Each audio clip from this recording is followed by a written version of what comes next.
Jadi ibu-ibu, bapak sekalian, ini adalah orang-orang yang meraih prestasi luar biasa. Tapi Mas Yono, kalau Mas Yono tanya Pak Suko prestasinya apa yang tertinggi? Saya bisa memper istri saya karena istri saya itu tinggi sekali. Itu prestasi saya tertinggi. Baik, saya harus membacakan Mas Prigi Arisandi ini alumni MIPA UNER mendapat penghargaan 1 di antara 13 dari majalah Condé Nast Traveler New York. Kemudian 1 dari 4 lembaga yang mendapat penghargaan dari Earth Guard, jadi penjaga dunia. Kemudian konsepnya menyelamatkan sungai diadopsi di Peru. Peru itu Amerika pokoknya Bu ya. Okay. Oleh Ashoka Foundation Washington. Kemudian konsepnya diterapkan di Makassar dan Gorontalo. Dia juga memperoleh penghargaan Ashoka Fellow for Social Entrepreneurship tahun 2004 dan memperoleh penghargaan Pembaharu Sosial Indonesia dari jurusan Sosiologi UI atas penyelamatan Kali Surabaya. Tepuk tangan buat Mas Brigi. Kemudian di sebelah kirinya ini nama lengkapnya Agus Setiawan yang dengan teman-temannya itu berhasil membuat mobil sapu angin namanya ya. Sapu angin 1 liter berapa? Gimana Mas? 1 liter buat 238 km per liter. Sampai ngapusi dari 1000 mau. Ternyata 1000 itu sisanya nyorong sih butuh 150 km. Jadi para ibu-ibu guru, dia masih single, nanti kalau kira-kira punya anak gadis serahkan pada Agus itu. Sing buri sapu angin sak mboke. Oke, terus ini Mas Fauzan, Mas Susan. Fauzan ini juara apa Zan? Saya kemarin Aksio Intel Marketing, Pak. Aksio Intel Marketing, ya. Apa yang buat konsep itu kemudian Anda menjadi kok yo panitia percaya mbak awakmu hebat itu, saya heran saya di situ. Apa yang buat Anda hebat? Ya kan memang saya orang teknik, Pak ya. Cuman ya, saya pengen kelihatan dari rambutnya itu. Oke, terus. Ya cuman saya pengen nyoba jualan, Pak ya, pengen nyoba dodolan. Saya coba ya apa caranya kalau Aksio itu buka kantor di kampus-kampus gitu, Pak. Nah, ternyata ya percaya aja, Pak, gitu. Menang akhirnya, Pak, gitu. Gampang sebenarnya, Pak. Berarti panitia ini kilaf banget itu waktu itu. Oke, baik Mas Rio silakan dipandu. Ini kalau Mas Gus itu teman-teman yang di belakang tuh mereka juga tim Anda. Apa aja mobil siji kok anak sing ngelapi knalpot macam-macam. Oke, baik Bapak Ibu kita akan mendengar kisah-kisah hebat dan saya terima kasih Arek TV, Dau TV dan TVRI Jawa Timur yang sudah mengapresiasi kita. Tepuk tangan buat TV-TV mereka. Ya. Mereka adalah televisi yang insaf pada kebenaran. Nanti Mas sebelum Cak Nun dalam perjalanan kira-kira mungkin sekitar 35 menit sudah hadir di tengah kita, tapi kita akan putar karya-karya mereka. Sebelum nanti Mas Yono terakhir ya, ketika penonton pulang di setel Mas. Ini senior saya. Mas Agus bisa presentasi atau menampilkan, oke, silakan ditampilkan ke sana Mas Agus. Ada presentasinya. Assalamualaikum warahmatullahi wabarakatuh. Perkenalkan saya dari tim sapu angin dari Teknik Mesin ITS. Ini teman-teman saya jumlahnya sekitar 17 orang. Cuma yang kemarin di sini cuma sekitar 8 orang karena ya sebagian lagi pulang kampung. Kemarin kami telah juara di kita lomba di Sepang Malaysia, sirkuit untuk F1 sama MotoGP. Itu kemarin kita untuk 2 mobil, pertama sapu angin 1 dan sapu angin 2. Gimana Pak?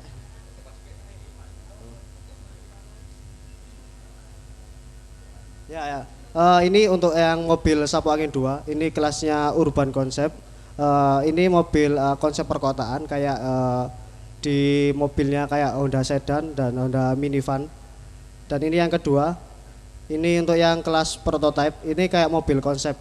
Ini cenderung mobilnya kayak mobil kapsul, roda-roda 3. Untuk kemarin ini yang kelas prototype itu kami berhasil untuk 1 liter bisa 232 km per liter. Kemudian untuk yang kelas urban konsep kemarin 238.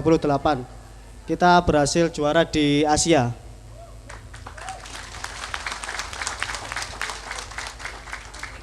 Alhamdulillah kemarin saingan kita tim dari Jepang juga ada, dari Singapura, dari Cina, juga dari Thailand. Jadinya kemarin negara-negara yang dikdaya dalam dunia otomotif, kemarin kita bersaing, kita membawa bendera Indonesia. Alhamdulillah kemarin kita juara 1 di Sepang Malaysia. Ini dari proses pembuatan mobil kita. Kita proses pembuatannya di kampus Teknik Mesin ITS. Kita buat cetakan. Ini yang agak mobil kapsul, mobil kecil. Ini cenderung mobilnya mungkin agak sulit diaplikasikan. Ini terus kami juga berhasil membuat mesin ciptaan kami sendiri. Kami namakan Paijo Eksperimen. Kami mengambil nama Paijo ini supaya ntar kita bisa mengalahkan, target kami sih bisa mengalahkan pabrikan kayak semacam Toyota, Honda. Supaya nama Indonesia lebih familiar lah di dunia ini. Ya ini. Ini nama mobil kami, nama back. Ini nama engine kami. Kami buat rancang sendiri. Kami namakan Paijo Eksperimen. Karena kan ini ya Paijo Eksperimen. Ya next. Mas, itu namanya bisa diganti nggak Ojo Paijo ben rada elit Suko, merek Suko. Podo disone.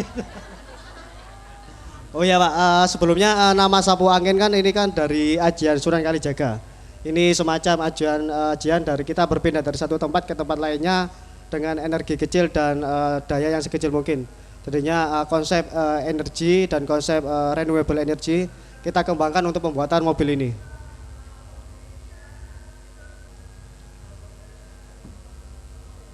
Ini tampak dari mobil kami yang berhasil memecahkan rekor Asia. Ya ini, mobilnya warnanya kuning Bu. Ya ini sudah mobilnya yang mungkin ntar 5 tahun atau 10 tahun lagi bisa menyaingi dari kendaraan yang ada di sekarang ini kayak Toyota sama Honda ntar. Ya ini suasana perlombaan di Sepang Malaysia. Baik Bapak Ibu sekalian, saya kemudian harus menampilkan orang yang menurut saya sangat penting. Jadi ini karya mahasiswa, tapi ini karya alumni yang berkarya, orang muda, namanya Mas Brigi. Saya minta Mas Brigi untuk menyampaikan pokok-pokok pikirannya maksimal 3 jam. Disampaikan dengan cara seksama dalam tempo yang secukupnya, sambil nanti gantian itu. Assalamualaikum warahmatullahi wabarakatuh. Bapak Ibu sekalian, kita di Surabaya ini kan atau semua orang di Jawa Timur itu sangat tergantung dengan Kali Brantas. Cuman sayangnya sungai di Brantas atau semua sungai di Jawa Timur itu tidak ada yang layak untuk dijadikan bahan baku air minum gitu. Dan sayangnya pemerintah provinsi maupun pemerintah kabupaten kota di Jawa Timur tidak ada yang punya kepedulian ekstra pada pemeliharaan sungai begitu. Apalagi Indonesia gitu. Jadi tidak ada satupun pemerintah di kota kabupaten atau provinsi yang peduli pada masalah sungai ini. Contohnya orang Surabaya. Jadi kalau kita berpikir kenapa bonek itu brutal, itu ternyata karena setiap hari mereka minum air yang tercemar logam berat. Jadi kalau dalam penelitian kami itu ternyata di rambut orang Warugunung, Bambe, Karangpilang, Wonokromo itu ada merkurinya Bu. Ayo sekalian, ada merkuri. Sebuah logam yang kalau dalam komposisi atau dalam jumlah yang besar akan mengakibatkan penyakit saraf gitu. Ada kadmium, ada PB atau timbal yang setiap hari ada 75 ton limbah cair dibuang di sungai tanpa diolah. Dan ini ku sampai minum tiang Surabaya. 95% bahan baku PDM dari Kali Surabaya. Jadi selama ini memang orang Surabaya itu satu diam, terus orang Surabaya itu cerewet. Kalau ada air tercemar itu dia cuman ramenya di SS gitu loh. Jadi tidak pernah melakukan upaya-upaya konkret untuk membuat air bersih kembali gitu loh. Jadi orang Surabaya senangannya diam, terus cuman mengeluh begitu loh. Sehingga pas sampai selama 20 tahun terakhir sungai itu tidak pernah bersih gitu loh. Oleh karena itu kita mengambil inisiatif, kenapa tidak orang itu melakukan inisiasi untuk melakukan pemantauan sungai gitu loh. Kotre atau gantrung atau caduk itu ternyata adalah indikator untuk pencemaran gitu. Jadi kalau di lingkungan itu ada kotre atau caduk itu ternyata lingkungannya masih bersih, maka airnya bisa dijadikan bahan baku air minum gitu. Tapi selama ini kan kita tidak pernah dikenalkan apakah sungai ini tercemar atau tidak, kan tidak pernah gitu loh. Padahal setiap hari kita minum air dari sungai itu. Bapak Ibu sekalian, sebenarnya negara ini punya kewajiban untuk menyediakan air minum yang bersih, sehat dan murah untuk warganya. Tapi kenyataannya kita harus minum aqua yang mahal, harus minum total yang mahal. Setiap hari 1,5 juta liter air di Winongan Pandaan disedot oleh aqua.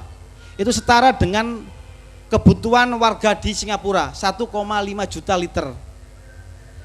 Padahal Bapak sekalian, di semua bangsa ini, semua negara di dunia ini lebih banyak orang yang beradab itu adalah minum air dari sungai.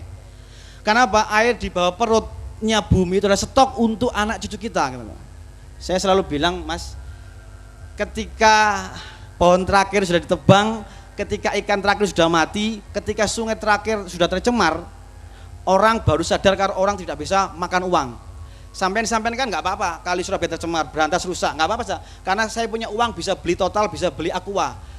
Tolong nanti kalau kita punya anak, punya cucu, seberapa mahal harga yang harus dibayarkan? Karena sebenarnya kita ini merampas gitu.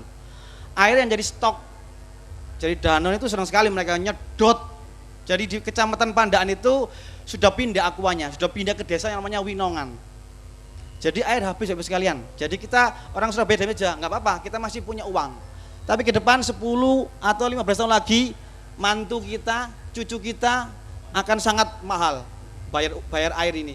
Perang ke depan tidak karena minyak tapi karena air. Oleh karena itu lembaga kami itu berinisiasi untuk agar orang-orang mau menjaga sungai. Kita sudah berjalan di daerah Gunung Wilis, Bu. Gunung Kelut, Gunung Wilis, Welirang, Argowayang. Ternyata di mata air sudah tercemar Bapak sekalian. Jadi sebenarnya kan kalau air dari hilir ke hulu itu kan bagus tercemar gitu, tapi tidak. Hampir semua mata air tercemar. Hampir semua mata air tercemar. Artinya apa? Tidak ada satupun suplai air yang layak untuk bisa kita jadikan bahan baku air minum. Dan ironisnya kita diam saja gitu. Dan pemerintah pun diam. Karena apa? Masyarakatnya diam saja gitu loh. Gerakan lingkungan di semua bangsa ini harus dimulai dari masyarakatnya mendorong pemerintah Bapak sekalian. Jepang yang maju, Amerika yang maju itu pernah mengalami susah, senang karena pencemaran. Di Minamata itu ada 1.500 orang mengalami mati karena mereka mengkonsumsi air yang tercemar merkuri. Baru masyarakatnya demo, pemerintahnya sadar. Di Amerika tahun 60-an ada gerakan ada buku namanya Silent Spring. Karena di situ banyak orang Amerika, maka butuh gandum, butuh beras, maka semua hutan ditebang, dijadikanlah kebun gandum. Harus ada pestisidanya. Akibatnya apa? Musim semi yang ramai jadi sepi. Karena apa? Semua belalang, burung mati karena pestisida. Maka kanker payudara, kanker rahim meningkat karena orang banyak menghirup pestisida. Akhirnya baru ada gerakan lingkungan hidup namanya Hari Bumi tanggal 20 April. Semua diperingati. Kenapa? Semua karena orang sadar karena tadi ada kematian. Di Jepang mereka tidak maju, mereka pernah mengalami kematian 1.500 orang, baru sadar. Baru ada pendidikan namanya pendidikan lingkungan.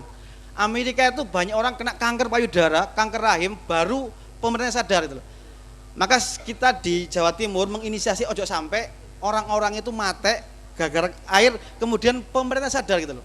Maka kita harus menginisiasi agar pemerintah lebih peduli ini. Maka kemarin kita menggugat pemerintah Provinsi Jawa Timur dan bulan depan kita akan menggugat Menteri PU karena tidak becus mengelola sungai.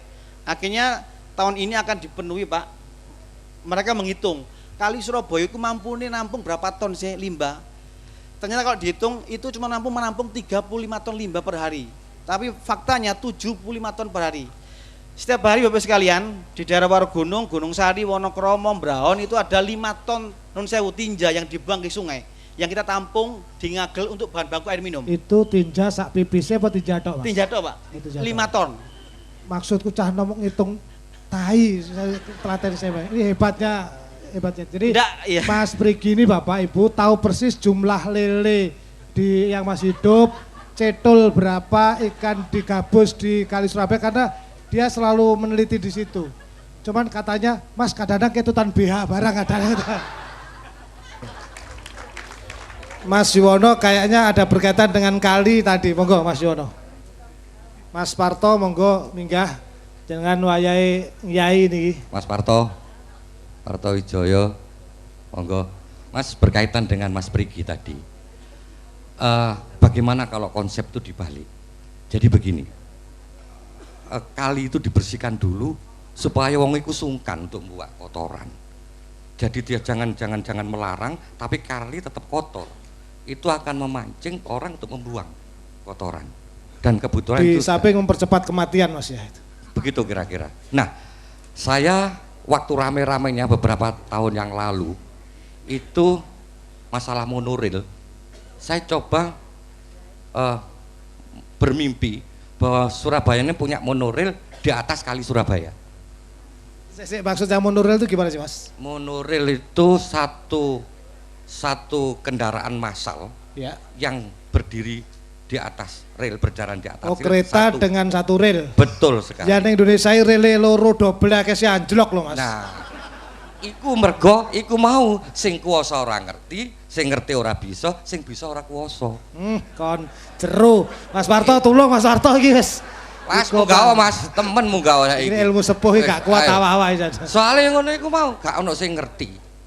Bareng sing kuwasa ora ngerti. Sing ngerti ora kuwasa, ora bisa. Sing kuwasa ora ngerti. Sing kuwasa ora ngerti. Sing ngerti ora bisa. Sing ngerti ora bisa. Sing bisa ora kuwasa ya koyo arek-arek ngene iki lah. Iku. Arek-arek iki ngerti ning ora. Ora bisa. Bareng sing bisa ora kuwasa. Sino? Sing kuwasa gak ngerti. Arek-arek ngerti ning ora kuwasa. Heeh. Oh. Iya, dan ora bisa. Ayo Bos. Nah, nun sewu, ini saya mencoba untuk memutar film 3 dimensi saya yang berkaitan dengan kali. Monggo sekalian dipersani dulu, baru kita berbicara.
hal-hal semacam ini yang rasanya perlu kita pikirkan bareng-bareng. Jadi untuk Wes, saiki Ya, ceritane wes, ngono. digeser Mas Parto, kita mengapresiasi karya-karya anak Alhamdulillah. muda. Tapi saat durung ngono ana mimpi tentang negara Kertagama apa iki Mas Nata Bambang. Negara. Mas Bambang Prasetyo sing ngarang buku kitab Nata Negara karena wong Jawa Nata Negara. Nanti baru setelah itu kita tayangkan karyanya Mas Yono saya kira. Mas Yono tentang wayang dan kita persilahkan sekarang Mas Bambang. Mas Bambang Prasetyo. untuk menyampaikan kitab Jitab Soro, kitab Nata Negara. Silakan Mas. Tepuk tangan kanggo Mas Bambang Hati.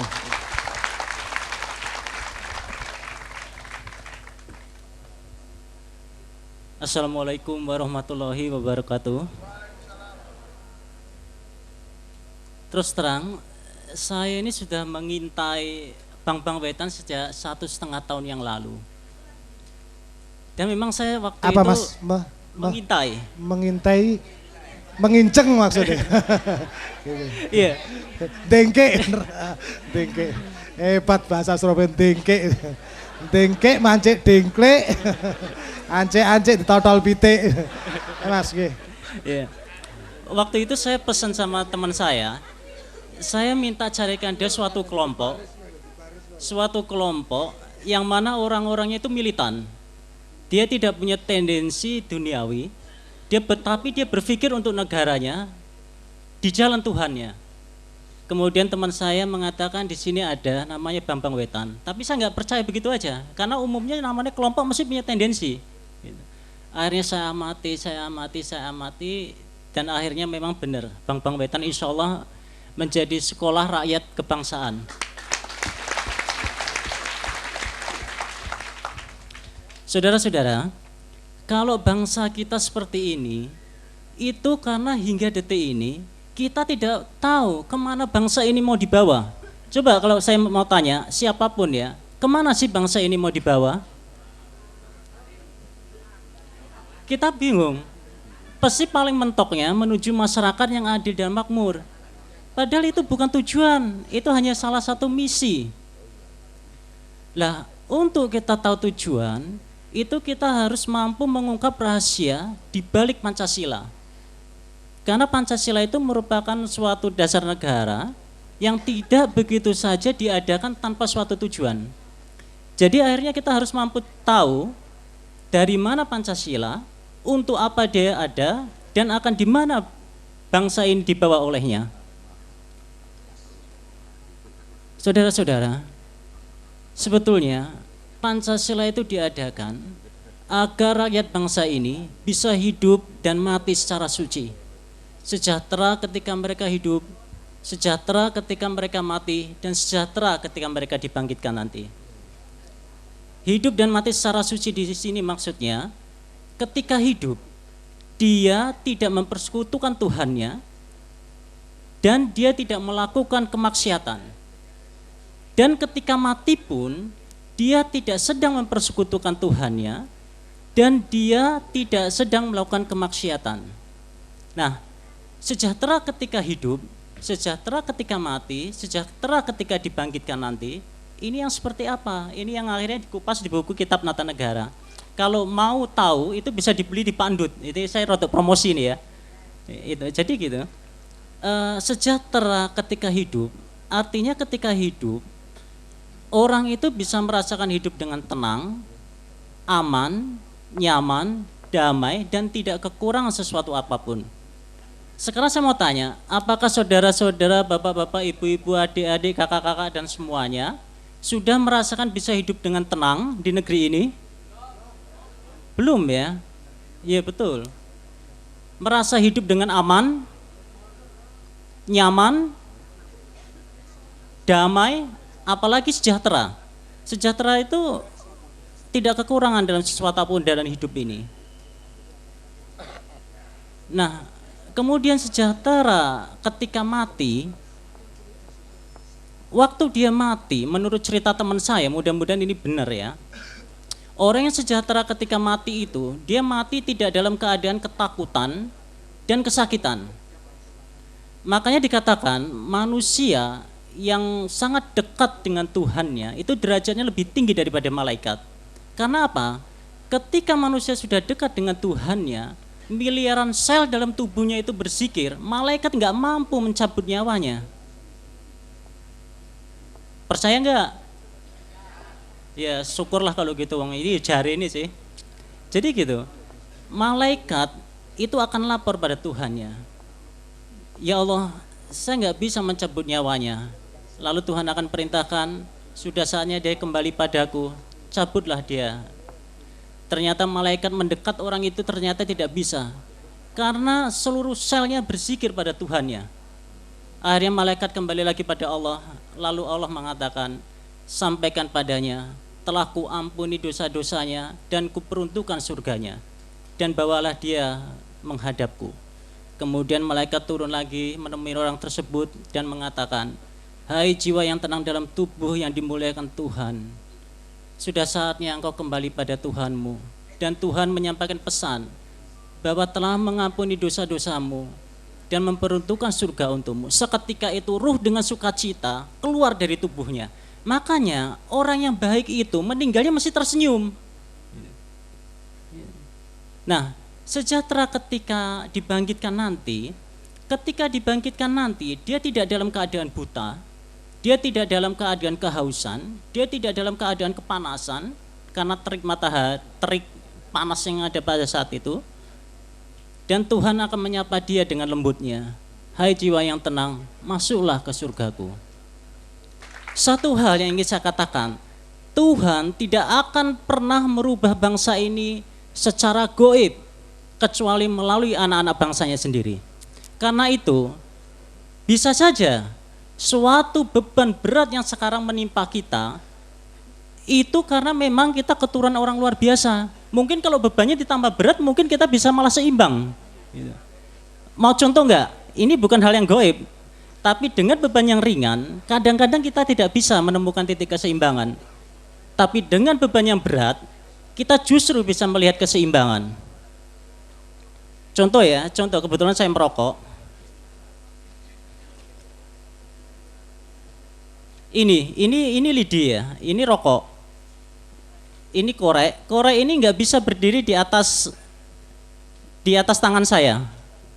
Lihat, korek ini waktu saya coba berdiri begini ya, saya taruh begini, dia pasti jatuh. Karena apa? Dia bebannya berat.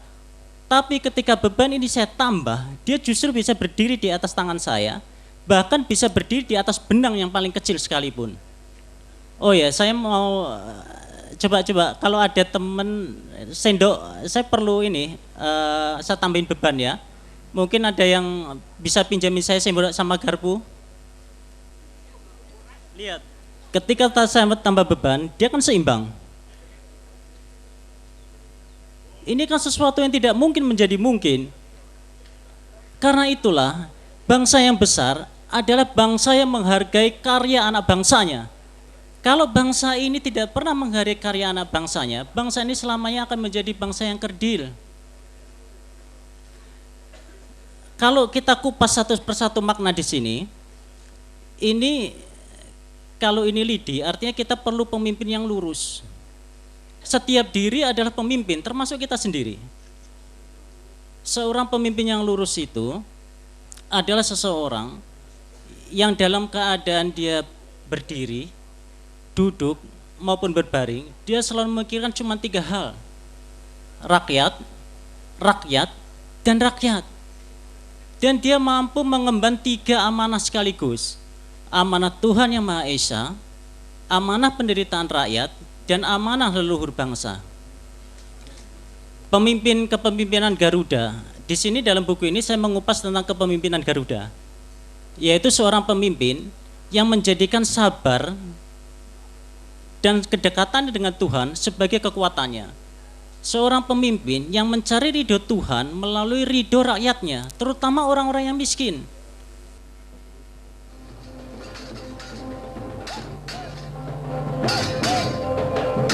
Nah, ini saya buat dari baliknya layar yang kemudian saya tambahi dengan berbagai efek cahaya dan efek dari beberapa efek di komputer.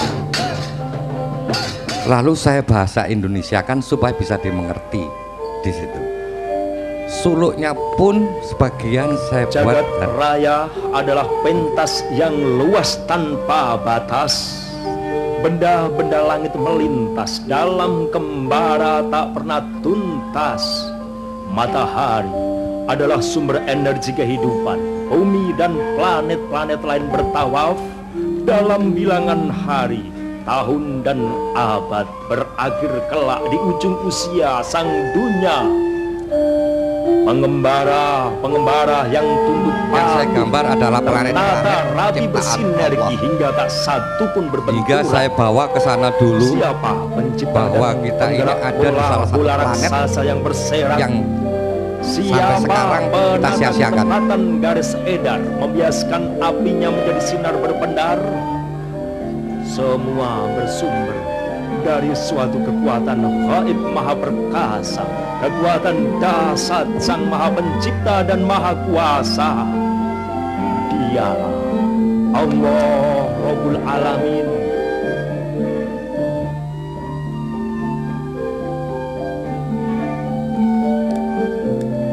ini saya potong dari cerita Bima Suci.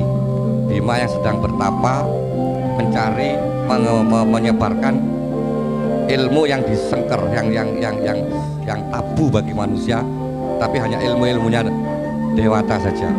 Di situ ini bagian-bagian kecil saja. Sehingga waktu dia bertapa, Dia bernama dia Bima diganggu yang oleh pihak berarti Korawa. dasar.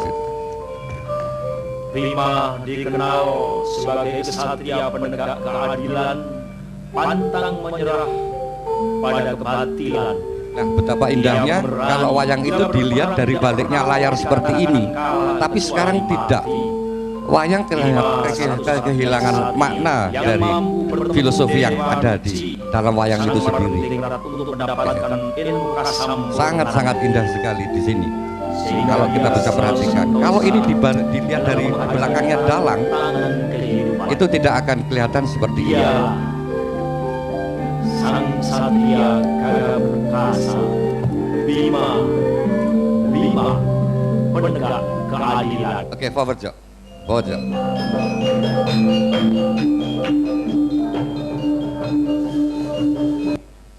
Kaki. Nah ini Bima diganggu oleh para Korawa dan dipimpin oleh Adipati Karna. Di situ Adipati Karna bersama Korawa diwakili oleh Dursasono, Setyaki, dan Nasatomo. Ini ada dialog sedikit yang bumbu ini tantang-tantangan di sini.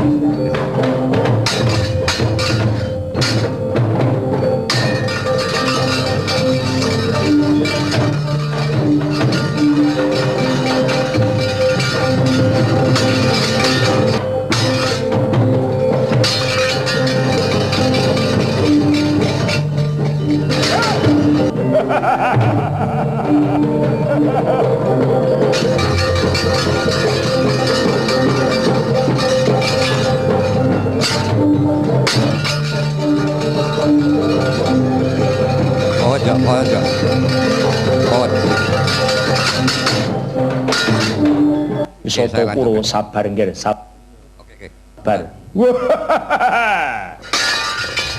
Implicit ya.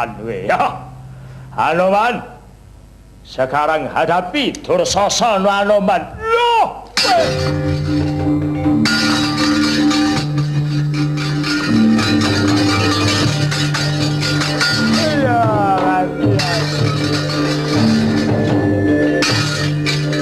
Kurang ajar Anoman, hai lawan Prabu Basukarno. Waduh, mati ya. Woi! Haha! Wah!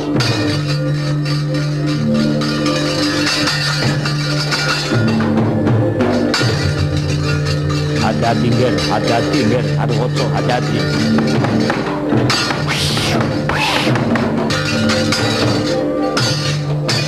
Ayo lawannya iki semua komo, mana Slotono tandingi.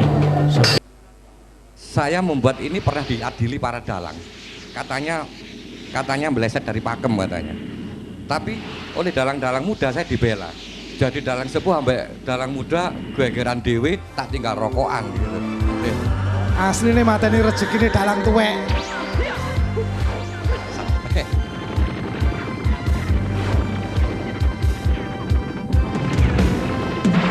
Apakah panjenengan pirsa kalau ini adalah wisang geni gitu. Nah, saya beri kostum seperti ini. Apakah panjangan pirsa kalau ini Abimanyu begitu? Apakah panjangan pirsa kalau ini Onterjo gitu?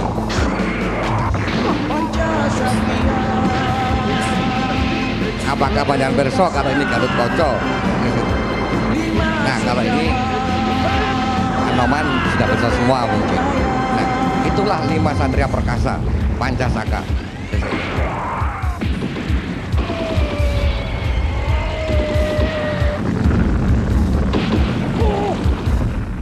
Dan peralatannya sudah tidak memakai keris atau pedang atau panah.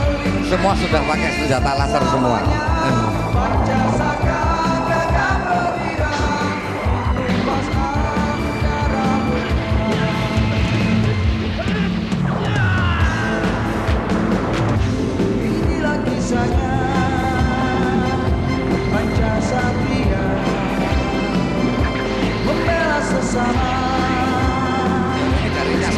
Jari Casuko becak Parto emang gak ada sing delok, iku mah soalé. Iya ya. Sing kuwasa gak ngerti, sing ngerti gak iso, sing iso gak kuwasa lah. Orang lebih suka CD dangdut palapa dari ini. Alat-alatnya sudah super canggih semua. Cara guru main komputer begini. Dipantau dengan satelit sudah.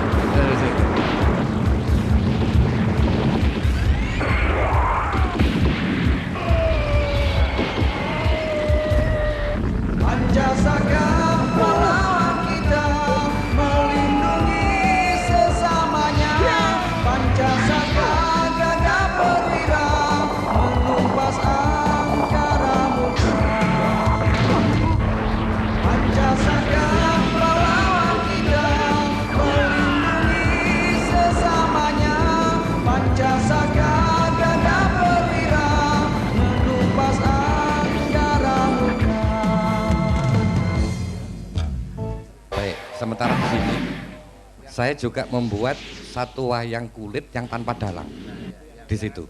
Yang barusan saja saya selesaikan seminggu terakhir ini. Silakan diputar. Cakil.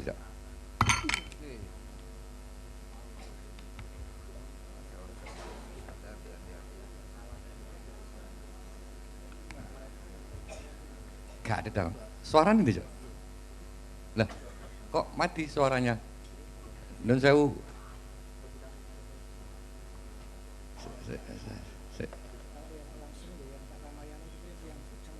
Kunjung langit kelabaton. Ono kata iso mantu-mantu ngene, dalang juga saya duwe.